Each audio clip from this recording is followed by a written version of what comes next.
For my presentation, I'm going to be talking about the sterilization of Black women in America. Before we discuss the sterilization of Black women, it is important that we go over the history of eugenics as it plays an important role in the topic. Francis Galton was the cousin of Charles Darwin and created the modern version of eugenics that is used today. Galton was interested in improving human stock through scientific management of mating, and his goal was to create better humans. Eugenics had two goals. One was positive and one was negative. Positive eugenics was to encourage people of good health to reproduce together, and negative eugenics was to discourage or prevent other people with certain diseases or disabilities from reproducing.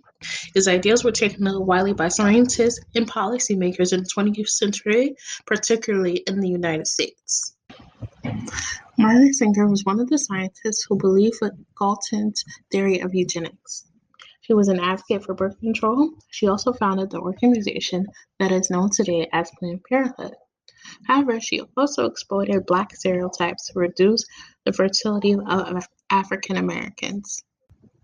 She did this by the creation of the Negro Project, in which she implemented these family planning centers into Black neighborhoods. She even recruited prominent Black figures such as W.E.B.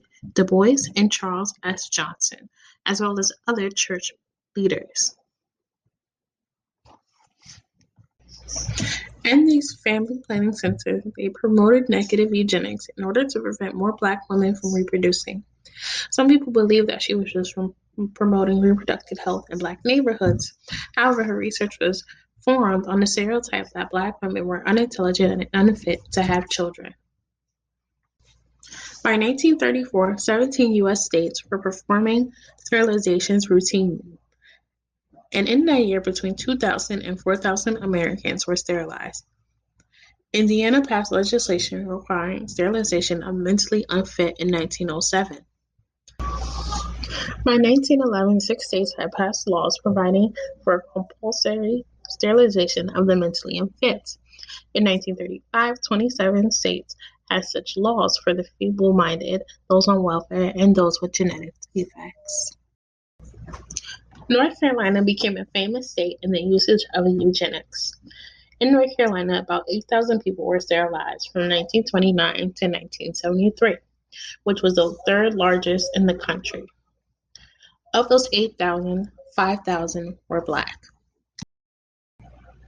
The analysis shows that from 1950 to 1966, Black women were sterilized at more than 3 times the rate of white women and more than 12 times the rate of white men. The next slide will show a video of a woman who was a victim of sterilization in North Carolina. I was molested, raped. My life was threatened when I was 13 years of age, that if I ever told anybody, the guy told me that he was going to kill me. I was totally afraid of the guy because the guy had been in jail most of his life from the time he was 14. At this time when he raped me, when he molested me, he was like 20, in his 20s. I believe he was like 11, 12, 13 years older than I. He was a grown man with a family and children of his own at this point here. I didn't know I was pregnant. Somebody had told my grandmother that they thought I was pregnant because nobody never told us about having babies, or that was never discussed around us, right? So what happened was I went into the hospital to have my son, and the next thing I knew, I woke up and I had bandages on my stomach.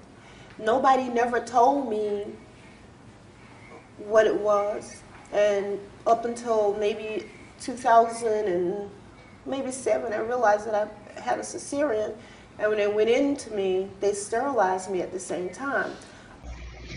The Mississippi appendectomy was a phrase coined by Fannie Lou Hamer. This was an operation in which a woman was tricked or coerced into an unnecessary sterilization. All of the women were unconscious when it happens, so they are not able to object. Fannie Lou Hamer was the victim of a Mississippi appendectomy in 1961 when she went to the hospital to have a uterine fibroid removed. However, the surgeon had also removed her uterus, but she did not know until she was told by people on the plantation. This is also one of the reasons why she became an advocate for women's rights and voting rights. However, she was just one of the many women whom this happened to. 1/3 of all adult Mississippi women and 57% of Mississippi women 65 and older say that they have undergone. Modern-day examples of sterilizations have occurred in prisons. Between 2006 and 2010, at least 148 pregnant women received tubal ligation shortly after giving birth while incarcerated at 2 California prisons. In 2017, a judge permitted inmates to have their sentences shortened by 30 days in exchange for having the sterilization procedure.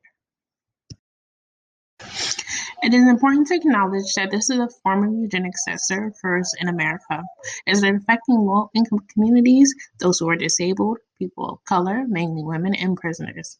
However, by recognizing this, people can be more informed of how this form of eugenics operates and how it may affect them and the people around them. Thank you for watching, and I hope you enjoyed my presentation.